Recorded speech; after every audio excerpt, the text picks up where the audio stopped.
자, 5가 참된 행복의 길입니다. 자, 우리 같이 73편 기자는 인생의 모순을 보며 고민하였습니다. 이것은 신정론에 대한 고민이었습니다. 이게 신정론이 뭐냐면요, 신은 정당하다라는 거죠. 그래서 뭐냐면 어떻게 신이 정당할 수 있겠느냐? 이게 무슨 뜻이죠? 악이 이 세상에 이렇게 많은데 어떻게 하나님이 올바르신 분이라고 할 수 있느냐? 이제 그런 고민이었죠. 그래서 여러분들에게도 이와 비슷한 경험이 우리에게 다 있을 겁니다. 자, 1번 우리 같이 읽어봅시다. 시작.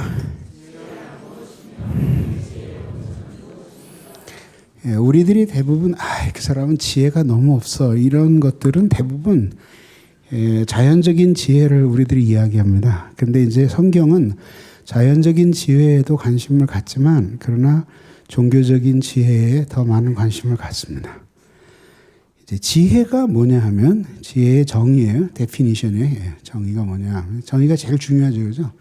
정의는 우리의 사고를 아주 명료하게 해주기 때문에 우리가 어떤 단어를 쓸 때 그게 정의가 뭔지 그걸 정확하게 내리는 게 중요해요.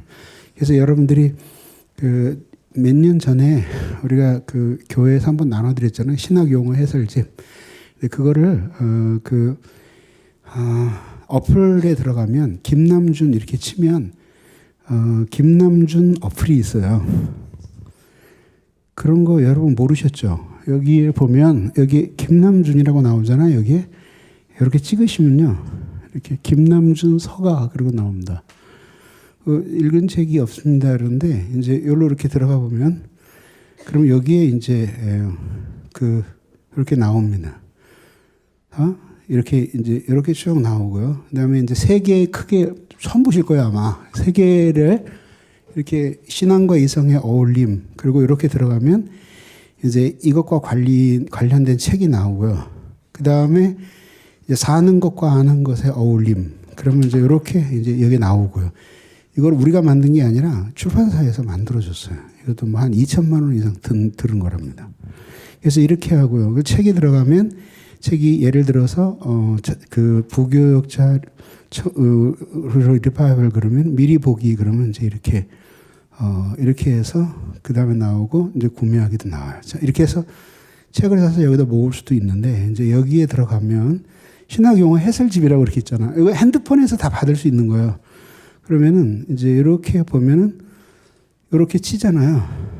그러면은 이렇게 들어가면 그러면 이 안에서 이거는 그냥 무료로 줘요. 그럼 다운을 받으면 거기서 이렇게 치면은 그 책을 읽다가 바로 이제 치면 그러면은 이제 여기 다 그거를 이제 하면 그럼 여기 다 다운이 돼요. 그럼 거기서 자기가 이렇게 책을 읽으면서 바로 찾아볼 수 있어요.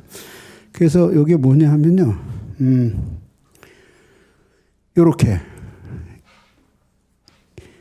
김남준 서가 이렇게 되어 있어요. 그래서 요거를 요렇게 어플을 받으셔서 핸드폰에다 딱 까시면 돼요. 그러면은 요게 요 위에 있는 그것이 공짜로 제공이 돼요. 그래서 쓰시면 돼요. 그럼 굳이 두꺼운 책을 가지고 다닐 필요가 없다 이거죠. 자, 어쨌든 그런데 이게 어디로 갔네? 미안해. 자, 쓰다가 거길로 됐습니다. 자, 그래서 지혜라고 하는 것이 이제 데피니션이 필요하다 그랬죠. 정의가 무엇이냐. 근데 지혜는 같이 한번 읽어볼까요? 시작.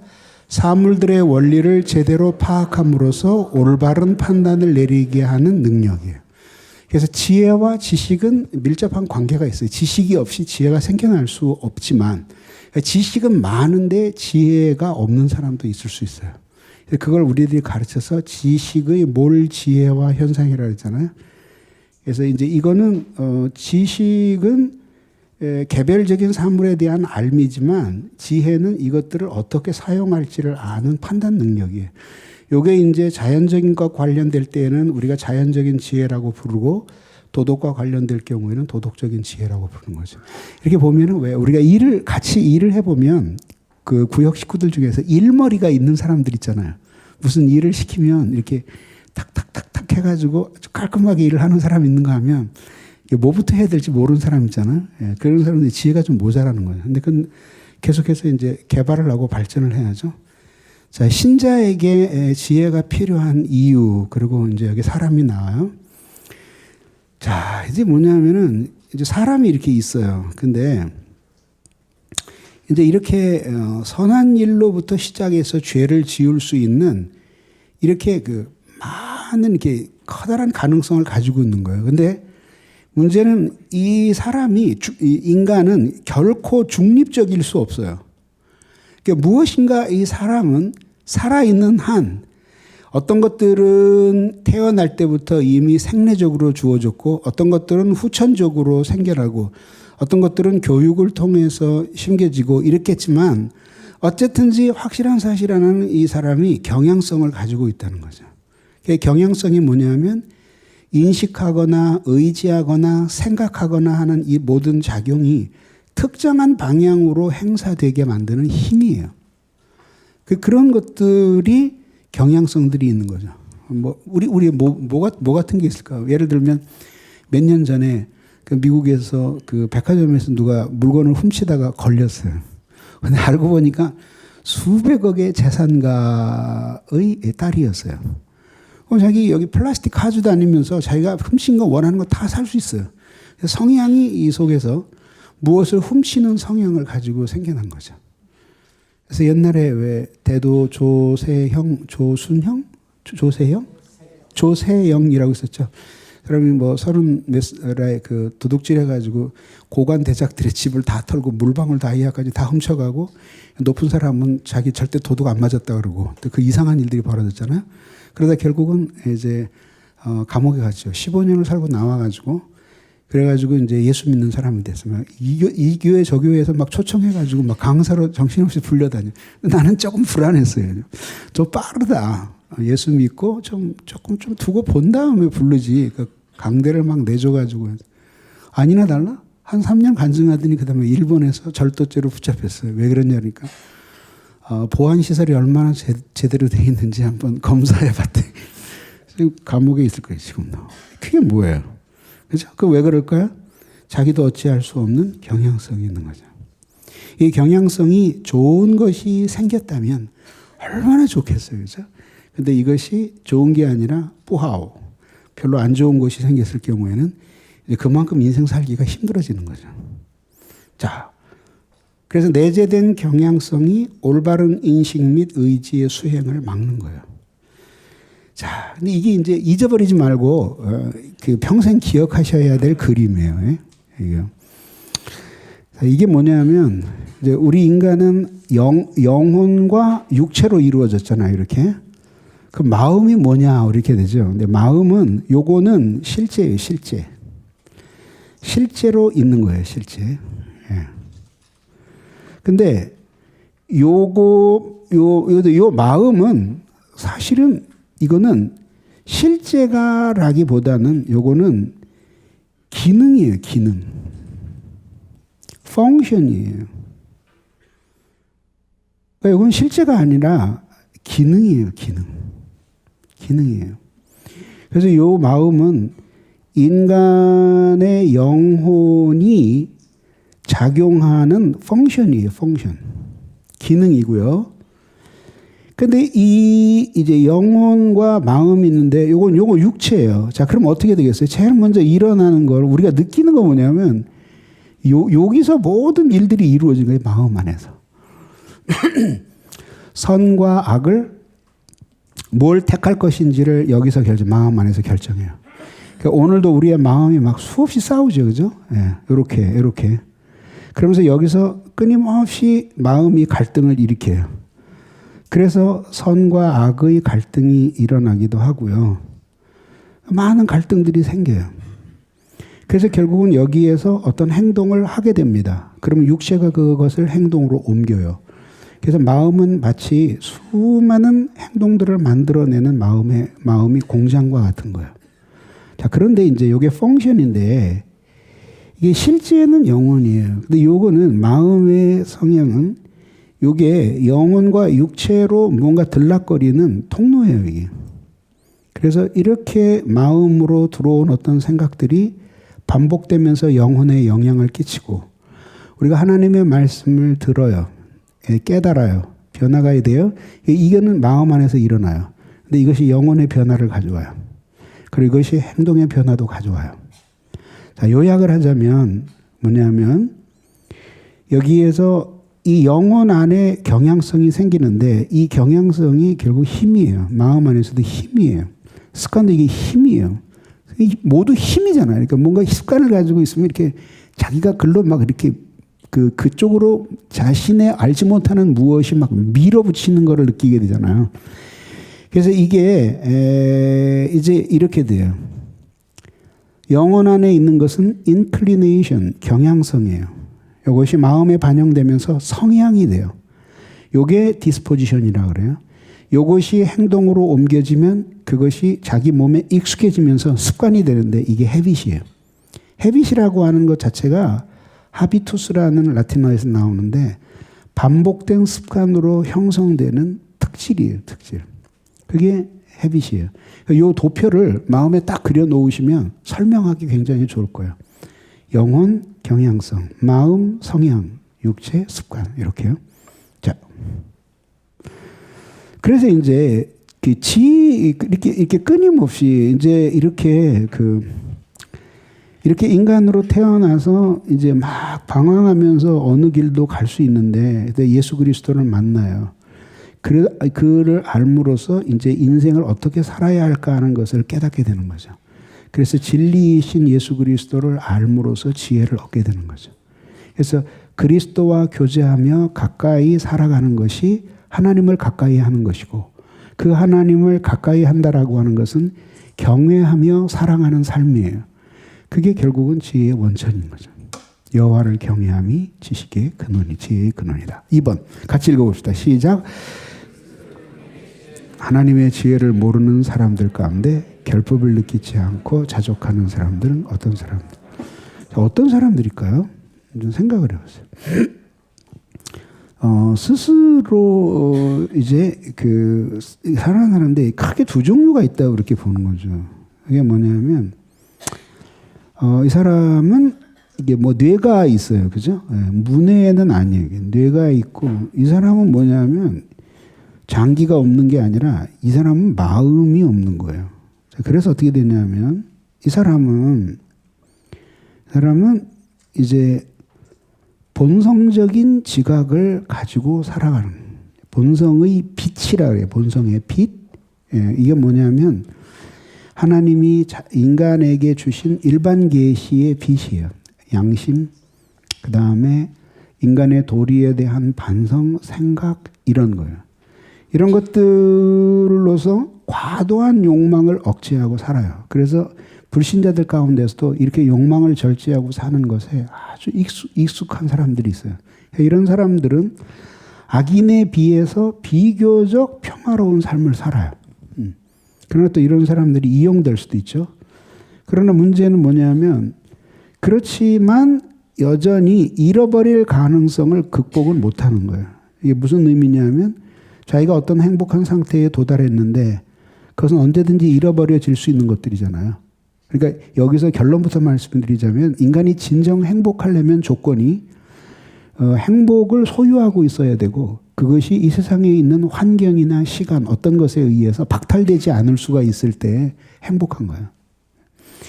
자, 이제 그래요. 근데 이제 또 한 사람은 어떤 종류의 사람이냐면 굉장히 불행한데 결핍을 못 느끼는 거죠. 그래서 스스로 만족하며 살지만 보다 더 행복한 인생이 있다는 것에 대한 그 지식이 없기 때문에 그냥 그런 생활을 자기 자신의 운명처럼 생각하며 살아가는 사람이에요. 비참을 비참이 아니라고 생각하면서 살아가는 자기 기만 속에 있는 사람들이에요. 자, 3번 같이 읽겠습니다. 시작. 참된 행복을 누리고 있다는 확증이 될 수 있는 것은 무엇입니까? 자, 무엇일까요?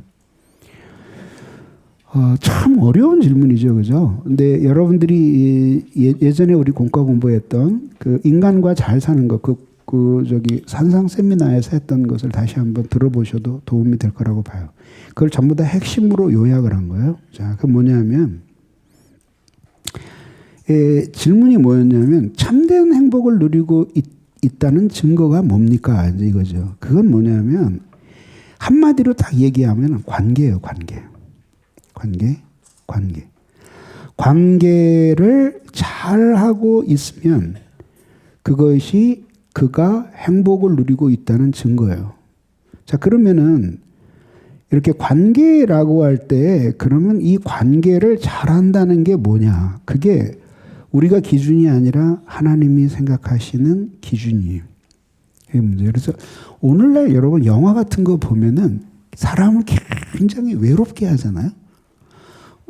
어저께 제가 고등학생들 데리고 공각기동대를 특강을 했는데 혹시 공각기동대 보신 분 손 들어보세요. 공각기동대. 높이 들어봐요. 우리 이렇게 문화에 관심이 없어요? 좀 높이 들어보세요. 손 들어보세요. 충격이다. 이럴 수가. 공각기동대 한번 보세요. 그 만화 원작을 봐야지만 사실은 진짜인데, 근데 그 재미가 없어요. 뭐냐면 지루해요. 근데 그 할리우드판 보세요. 그건 좀 변색되기는 했고 좀 어설프게 끝났는데, 그래도 보기는 되게 편할 거예요. 한번 보세요. 뭐 지금 인터넷에 가면 볼 수 있잖아요, 그렇죠? 돈 내고 보는 방법 아시죠? 네, 난 모르지만 그럼 아시죠? 네, 들어가서 보세요. 오늘 저녁 때 한번 가서 이렇게 보세요. 주일날 그런 거 봐도 됩니까? 괜찮아요. 이거 보세요. 이거 볼 때 뭔가 이 안에서 내가 생각할 수 있는 것을 얻을 수 있다고 목사님이 말했으니까 한번 내가 보자. 그리고 이제 공학연도도 보세요. 다 보고 나면 마지막에 어떤 느낌이 드냐면 에이씨 만화네. 물론 많아요. 근데 굉장히 많은 그 철학적인 그 도전과 질문들이 사실은 만화에서 나왔어요. 근데 나의 생각으로는 그 인간이 그 밑바닥까지 내려가서 인간이 누군가를 의심해 보는 데 있어서 아주 탁월한 사람들이 일본 사람들하고 프랑스 사람들 같아. 그만큼 엄청나게 외롭다는 거예요. 미국도 마찬가지고. 그래서 이제 인간이 그런 거예요. 마지막에 다 보면 그런 모든 기계 문명 속에서 인간은 미친 듯이 자기를 위해 기계를 만들었는데 기계에서 말할 수 없는 소외감을 느끼는 거죠. 그죠? 우선 목사들이 소외감을 느끼잖아. 왜? 로봇 목사가 자기보다 설교를 더 잘하는. 목사 때문에 골치 아플 필요 없이 로봇 하나 사다가 여기다 놓으면은 그것도 원하는 거 교인들이 투표해가지고 딱 이번 주 무슨 설교 하면은 막 20분, 30분, 40분 신학적인 설교, 교화적인 설교, 감정적인 설교.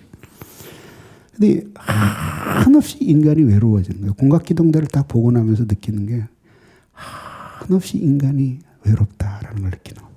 그게 결국 뭐예요? 관계예요. 그 영화는 관계에 관심이 없어요. 그게 이제 한계예요. 그런데 그래서 결국 뭐냐면은 지혜라고 하는 것은 행복을 누리고 있다라고 하는 것은 관계예요. 어떤 관계냐면 우선 하나님과의 관계예요. 왜냐하면 나라고 하는 존재는 하나님과의 관계를 설정하지 않고는 내가 누구인지가 확정이 안 되는 거예요. 그 관계를 딱 끊어버리면 내가 누구인지 정말 모르겠는 거예요. 그래서 그게 입각점이에요, 하나님이. 근데 사람들은 모든 사상에 하나님을 부인하잖아요. 그러니까 인간이 누구냐고 끊임없이 묻는 거예요. 근데 마지막에 아무도 거기에 대해서 답을 할 수가 없는 거예요. 지난번에 학생들하고 카프카의 변신할 때보다 어저께가 더 뜨거워서요. 근데 카프카의 변신을 읽으면서도 마지막에 느낀 그것뿐만이 아니에요. 많은 현대의 소설들이 인간이 내가 누군가라고 하는 것을 규정을 못하는 거예요. 그게 너무 불안한 거야. 그러니까 쾌락에 자기를 던지고 그 다음에 정신을 산만하게 해서 자신에게 집중하지 못하게 하는 거예요. 하나님과의 관계를 올바로 맺고 있어서 하나님께 사랑을 받고 자기도 하나님을 사랑하는 존재가 되는 거죠. 그 다음에 똑같은 논리로 이 하나님은 언제나 하나님은 우리가 사람들을 사랑하기를 원하셔요. 근데 지멋대로 사랑하기를 원하지 않으셔요. 그리고 그것은 우리에게 더 큰 외로움을 언제나 가져와요. 그래서 뭐냐면 자식들 다 큰 다음에 뭐 한없이 외로워하는 그런 분들 있잖아요. 근데 그게 성숙의 과정이에요. 그래서 누구도 그렇게 인간의 사랑으로서 연연해하지 않을 수 있을 정도로 성숙해지기 위해서는 이게 하나의 사랑 안에 있다는 사실을 깨달아야 돼요. 그래서 내가 사람들을 사랑하지만 그러나 내 인생의 행복에 영향을 주는 것은 결정적인 영향을 주는 것은 사람이 아니라 그래서 나는 사랑함으로써 행복한 사람이 되는 거. 그리고 가장 좋은 거는 나는 그 사람의 사랑을 필요로 하지 않아. 근데 나는 그 사람을 사랑해. 그게 가장 행복한 상태예요. 예? 그래서 사랑받았으므로 행복하였노라가 아니라 사랑하였으므로 행복하였노라. 그 아름다운 시가 통영에서 나왔잖아요. 유치한 시, 그죠? 근데 불륜에서 나온 시라는 걸 아세요? 모르실 거예요. 어려운 인생이에요. 시만 남기고.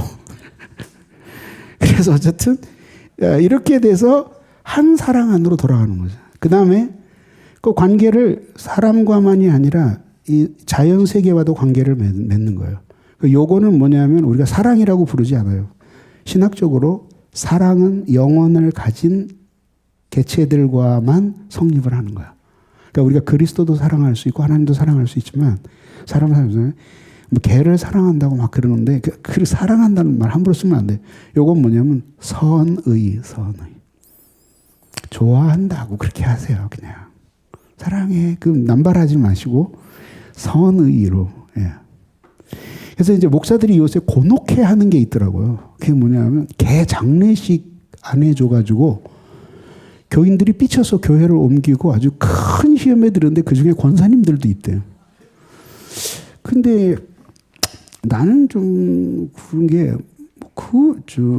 해줄 수도 있지. 나는 그런 생각이거든요.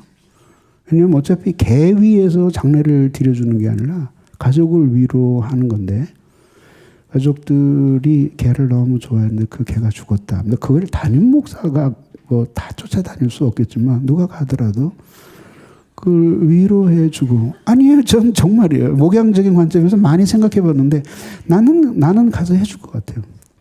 그게 개가 아니라 돼지를 잃어버렸어도 나는 갈 것 같아요. 악어 기르는 사람도 있잖아요. 또 어떤 사람은 닭을 그렇게 끔찍히 새끼처럼 좋아해요.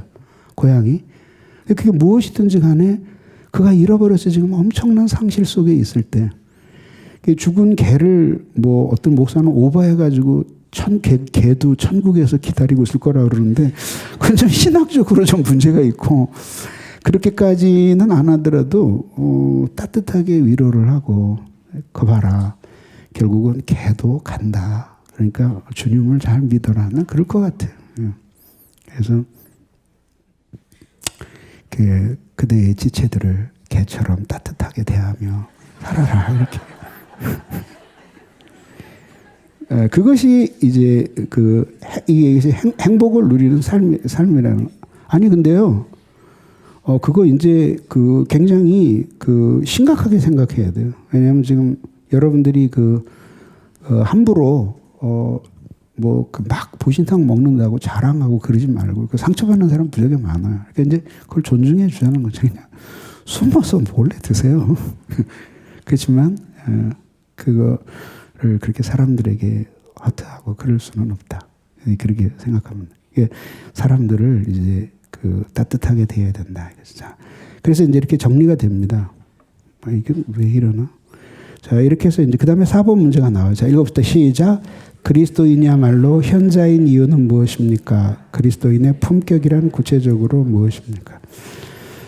자, 이제 이게 결국은 뭐냐면, 우리 예수 그리스도를 믿음으로써 예수 그리스도가 이제 우리에게 신령한 지혜가 되시죠. 그래서 우선 하나님이 우리를 구원하시는 위대한 경륜에 있어서 지혜가 되시고요. 우리에게 지키며 살 수 있는 하나님의 말씀을 주심으로써 우리가 실제로 지혜 있는 삶을 살게 된다는 면에서 그리고 하나님의 말씀이 우리에게 지혜를 주니까 그래서 이제 우리의 마음속에 두 가지 지혜와 사랑을 간직하고 살아야 돼요. 요것은 지성과 관련된 것이고요. 요거는 의지와 관련된 것이죠. 그래서 요것은 하나님의 말씀과 관련되고 요것은 사랑과 관련돼요. 왜냐하면 사랑이 의지를 감화시키니까. 이렇게 설명이 되는 거죠. 그래서 창조로부터 계속해서 두 기둥이 계속 이어지는 거예요. 그래서 하나님이 지혜와 사랑으로 세상을 창조하시고 그 다음에 인간에게 지혜와 사랑을 주셔서 서로 자연을 정복하고 서로 관계를 맺게 만드시고 그리고 하나님이 지혜와 사랑으로 그리스도를 우리에게 보내시고 지혜와 사랑으로 우리를 목양하게 하시고 그래 예배 속에서도 하나님의 지식을 전달하고 성령으로 은혜를 주셔서 지식과 사랑을 회복하게 하시고 마지막 세계가 모두 완성되는 하나님의 나라는 충만한 지식과 충만한 사랑의 나라예요. 그래서 이 두 가지가 우리 인생에 있어서 가장 중요한 화두예요. 그 다음에 이제 품격 있는 삶이라고 하는 것은 뭐냐면은, 결국 정체성, 우리가 그리스도인이라고 하는 정체성, 그 다음에 두 번째는 관계에 있어서 덕을 갖는 거예요. 그래서 많은 사람들과 사랑의 관계를 맺으면서 그들에게 덕을 베풀 수 있는 삶을 사는 것이 이것이 그리스도인으로서 품격이 있는 삶이에요. 자, 그 다음에 이제 5번 보겠습니다. 읽읍시다. 시작. 어떠한 삶의 인간의 행복이 있습니까? 여러분께서는 우리의 인생을 참된 행복으로 인도하는 신령한 지혜를 어떻게 전달하셨습니까? 자, 이렇게 참된 행복을, 자, 이렇게 보세요. 여기 지금 사람이 있잖아요. 이게 어느 방향으로 살아야 할지를 모르는 거예요. 이렇게 궁금해하고 있는데 이 사람이 예수 그리스도를 만남으로 어떻게 살아야 될 것인가 하는 것을 알게 돼. 근데 그것이 결국은 뭐냐면 성경이에요. 성경으로 돌아가야 돼요. 그래서 이 성경을 통해서 결국은 인간의 참된 행복은 생명에 있는데 영생이에요. 근데 하나님을 아는 것, 이게 행복이에요. 그 다음에 두 번째, 이게 하나님을 아는 그 생명 속에서 살아가는 건데 이 행복한 상태가 단회적인 핵심으로 도달하지만 이것만으로 충분하지 않아요. 그래서 뭐냐면 지식과 사랑 안에서 계속 성장해야 돼요. 이거를 우리들이 성화라고 부르는 거예요. 성화가 뭐냐 그러면 죄된 본성으로부터 죄의 본성으로부터 우리를 순결하게 하시는 성령님의 작용이지만 그러한 작용을 성령님께서는 지식과 사랑으로 하시는 거예요. 그래서 성화가 무엇이냐고 물으면 우리 자신 있게 지식과 사랑의 성장이라고 말할 수 있는 거죠. 그럼 그 지식이 무엇에 대한 지식이냐 할 때 그리스도에 대한 지식이에요. 왜냐하면 그리스도 안에 이 모든 세상의 이치에 대한 지식이 담겨 있기 때문에. 그래서 베드로서에서 사도가 그리스도를 아는 은혜와 지식에서 자라갈지니라고 얘기하죠. 그 다음에 그래서 이제 이 지식을 가지고 삶의 모든 방면에서 온전함을 추구하면서 살아가는 것. 이것이 결국은 참된 행복에 이르는 길이다. 우리가 이렇게 정리할 수 있는 거죠. 자, 이상으로 마쳤습니다. 우리 기도하겠습니다. 하나님 아버지 감사합니다. 주님께서 오늘도 우리에게 공과 공부를 배우게 하셨사오니 앞으로 저희들이 하나님의 말씀을 더 잘 배워서 양떼들에게 좋은 꼴로 먹이도록 은혜를 내려 주시옵소서. 예수님 이름으로 기도하옵나이다. 아멘. 수고하셨습니다.